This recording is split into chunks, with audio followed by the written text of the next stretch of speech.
Isang mapagpalang araw po ng Huwebes sa inyong lahat, mga minamahal naming kapatid. Pagbati po sa mga viewers, mga supporters and followers of our daily gospel reflection, at pagbati din sa mga deboto ni San Antonio ng Padua. Sa lahat po ng mga benefactors na tumutulong sa amin sa pangailangang pampastoral, mga programang may kinalaman sa pagpapaganda ng simbahan at pagtulong sa nangangailangan. Maraming salamat po. Kami po ay laging magdarasal para sa inyo. Patuloy po nating ipanalangin ang isa't isa. Mga kapatid, ngayon po ay araw ng Huwebes sa loob ng unang linggo sa karaniwang panahon. Sama-sama po nating pagninilayan ang mga salita ng Diyos mula sa Ebanghelyo para sa araw na ito.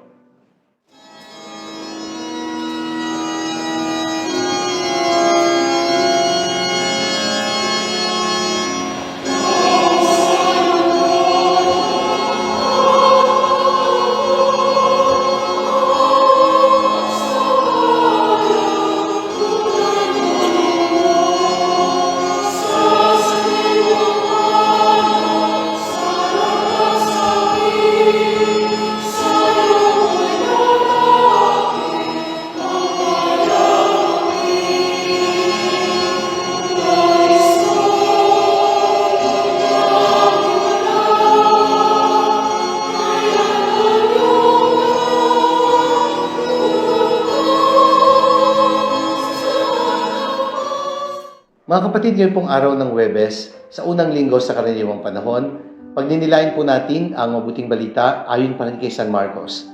Mula po sa unang kabanata, mga talata 40 hanggang 45. Mga kapatid, sa ating Ebanghelyo, pinagaling ni Jesus ang isang ketongin. Ang title po ng aking pagninilay ay nagsasabing, Touch and Heal. Hinipo ni Jesus ang ketongin at ito ay kanyang pinagaling.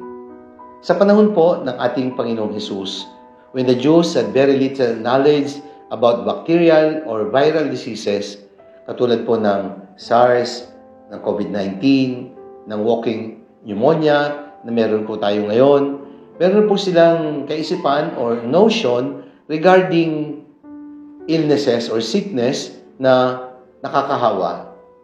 At ito po yung binabanggit sa ating Ebanghelyo, ang sakit na ketong. Sapagkat ang mga ketongin po, literal na iniiwasan, nilalayuan, sapagkat sa kanilang paniniwala, ito po ay nakakahawa. In biblical times, people suffering from leprosy were treated as outcasts. Para silang mga buhay pa pero patay na kung ituring.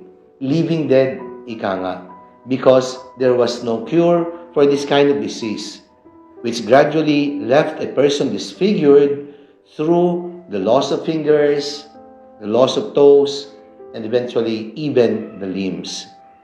And lepers, according to the law na sinusunod po ng mga Hudyo, should reside about 16 feet from any other houses and should maintain a distance when speaking with a non-leper.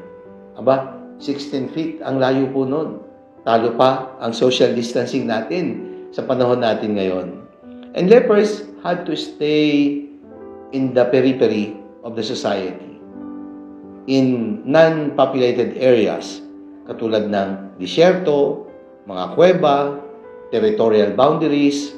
May concept na po sila ng tinatawag na quarantine. At ito yung nagsisilbing isolation facilities. Ito po ang sinasabi sa ating Ebanghelyo. Nahabag si Jesus at hinipo siya sabay ang wika. Ibig ko, gumaling ka. At agad gumaling ang ketongin. Pinalis siya agad ni Jesus matapos ang ganitong mahigpit na bilin. Huwag mong sasabihin ito kanino man ha. Sa halip ay pasuri ka sa saserdote. Pagkatapos, maghandog ka ayon sa iniutos ni Moises upang patunayan sa mga tao na talagang magaling ka na. Kaya, pinagaling ni Jesus at pinahingi ng certification bilang patunay na siya ay talagang magaling na para siya makabalik sa kanyang pamilya at makihalubilo sa mga tao. Tapos na ang quarantine at siya ay lubusan ng magaling. Pero sa halip na ilihim, ano po ang nangyari? Kabaligtaran. Kumalat ang balita tungkol sa pagpapagaling na ginawa ni Jesus. Kaya ano po ang nangyari? Dahil sa contact tracing, Hinipo ni Jesus ang isang tao may sakit na nakakahawa, kaya hindi na siya pwedeng lapitan. Kaya si Jesus na mismo ang nag-self-isolate, nag-self-quarantine. Lumayo siya at umiwas na sa mga tao. Kasi nga, nabalita. Sinabi kasi nung pinagaling kung ano ang ginawa sa kanya ng Panginoon. Kaya kita ninyo, mahigpit din po ang mga protocols regarding sa sakit na nakakahawa. Kaya ano sabi sa Ebanghelyo? Ano pa't hindi na hayagang makapasok ng bayan si Jesus. Naroon na lamang siya sa labas. Sa ilang na po. Kasi nga po, kailangan niya mag-self-quarantine. 3 aral po ang nakikita ko na pwede nating pagnilayan. Ang una po, nagsasabing, nothing can separate us, even sickness, from the love of God. Walang makapaghiwalay sa atin sa pag-ibig ng Diyos. Sabi nga ni Santa Teresa ng Avila, let nothing perturb you, let nothing frighten you, all things pass. God does not change. Patience achieves everything. Sabi nga, solo Diyos basta. Sapat na ang Diyos. Pangalawa, Jesus goes viral by spreading the message of compassion and love. Kaya kung may dreaded disease at virus na kumakalat na nakakahawa sa sakit na ketong sa kanilang paniniwala, ay kumalat din naman ang balita tungkol sa pagpapagaling na ginawa ng ating Panginoong Hesus. Remember, as St. Thomas Aquinas said, people do not care how much you know until they know how much you care. Yun naman po talaga ang mahalaga. Yung maramdaman ng iba na ikaw ay nagmamalasakit sa kanila. The world does not only need good words. What we need more are good works, because good words come out of our good works. Indeed, paulit-ulit kong sinasabi, the words, well done, are better than the words, well said. At ang pangatlo, mula naman po sa taong pinagaling, from being a virus carrier, he became a carrier of good news. Ano sabi sa Ebanghelyo? Siya ay umalis, bagkos ipinamalita ang nangyari. Ayun, nag-evangelize.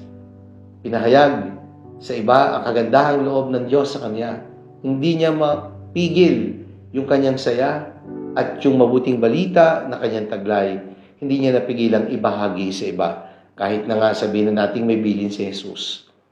Your faith will grow only in the measure that you are sharing and giving it away. Sabi po yan ni Father Robert Barron.